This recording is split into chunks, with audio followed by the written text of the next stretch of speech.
Խոսափողի մոտ Աթիրա Իսրաֆիլն է։ Այժմ ձեր ուշադրության ենք ներկայացնում լուրեր Ադրբեջանից։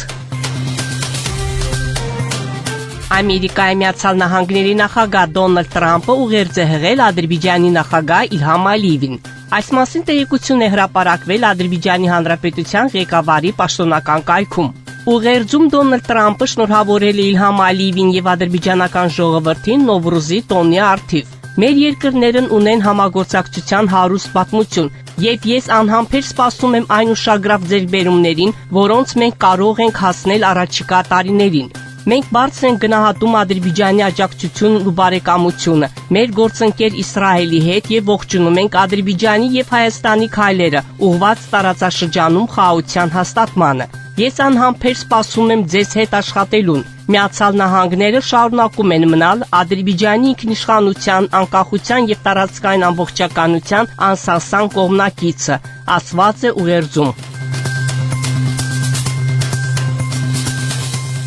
Ադրբեջանի նախագահ Իլհամ Ալիևը Թուրքիայի նախագահ Ռեջեփ Թայիփ Էրդողանի հրավերով աշխատանքային այցով ժամանել է Թուրքիա, մասնակցելու Անտալիայի 4-րդ դիվանագիտական ֆորումին։ Այս մասին տեղեկություն է տեղադրված Ադրբեջանի Հանրապետության ղեկավարի պաշտոնական կայքում։ Անտալիայի միջազգային օդանավակայանում նախագահ Իլհամ Ալիևին եւ առաջին տիկին Մեհրիբան Ալիևային դիմավորել են քաղաքի նահանգապետ Հուլուսի Շահինը եւ այլ պաշտոնատար անձինք։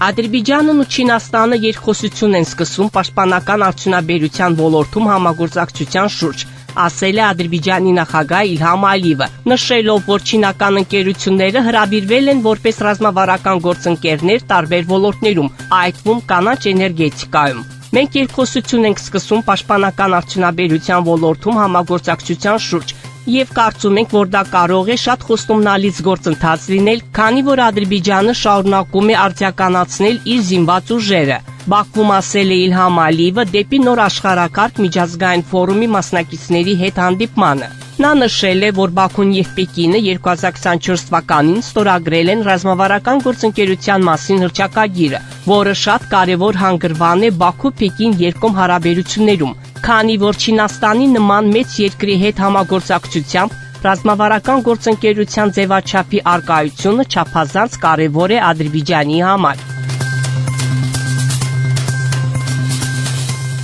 Ադրբեջանի արտգործնախարար Ջեհուն Բայրամովը Անտալիայում դիվանագիտական ֆորումի շրջանակներում Հայաստանի եւ Վրաստանի արտգործնախարարների հետ կմասնակցի Հարավային Կովկասում տարածաշրջանային համագործակցության մարտահրավերներ եւ հնարավորություններ պանելային քննարկմանը։ Այս մասին հայտնել են արտգործնախարարությունում։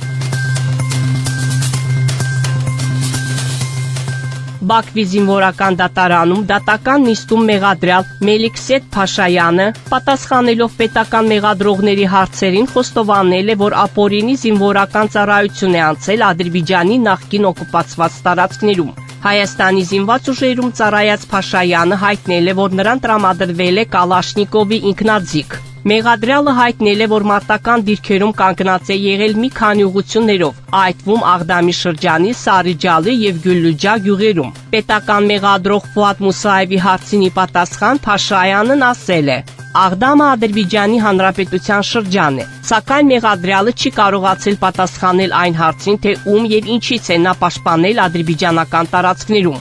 Նշենք, որ Բաքվում շարունակվում է հայկական ռազմական ագրեսիայի հետևանքով խաղաղության եւ մարդկության դեմ հանցագործությունների, ռազմական հանցագործությունների մեջ մեղադրվող Հայաստանի քաղաքացիների դատավարությունը։ Մալայզիայի փոխարտգործնախարար Դատուկ Մոհամմադ Ալամինը ապրիլի 14-ից 16-ը կայցելի Բաքու։ Այցի շրջանակներում նա Ադրբեջանի փոխարտգործնախարար Էլնուր Մամեդովի հետ կհամանախագահի Մալայզիա-Ադրբեջան երկրորդ քաղաքական խորհրդակցությունները։ Մալայզիա-Ադրբեջան երկրորդ քաղաքական խորհրդակցությունները։ Բանակցությունների ընթացքում կողմերը կքննարկեն երկկողմ հարաբերությունների ողջ ասպեկտը՝ քաղաքական եւ տնտեսականից մինչեւ հյուպատոսական եւ հումանիտար, երկու երկրների միջև համագործակցության հետագա ամրապնդման նպատակով։ Կատարում ռազմավարական գործընկերության խորհրդաժողովի շրջանակներում բանակցություններ են տեղի ունեցել Ադրբեջանի եւ ՆԱՏՕ-ի պատվիրակությունների միջև։ Այս մասին հաղորդվում է ՆԱՏՕ-ի Ադրբեջանի մշտական ներկայացության X սոցիալական ցանցի էջում։ Նշվում է, որ բանակցությունների ընթացքում քննարկվել են համագործակցության օրակարգն ու հեռանկարային ոլորտները։ Ըստ տեղեկատվության, քննարկումներին ներկայացված են եղել ՆԱՏՕ-ի բոլոր կառույցները։ Դուք Բաքվից լսեցիք Ադրբեջանի ձայնը միջազգային ռադիոկայանի հայկական ծառայության վերջին լուրերը։ Մեր ունկնդիրներին հիշեցնում ենք, որ դուք հնարավորություն ունեք ձեր հարցերն ու առաջարկություններն ուղարկել մեր էլեկտրոնային փոստարկղ azradio@mail.ru։ Մեկ անգամ եւս կրկնում ենք մեր հասցեն azradio@mail.ru։ Սպասում ենք ձեր նամակների։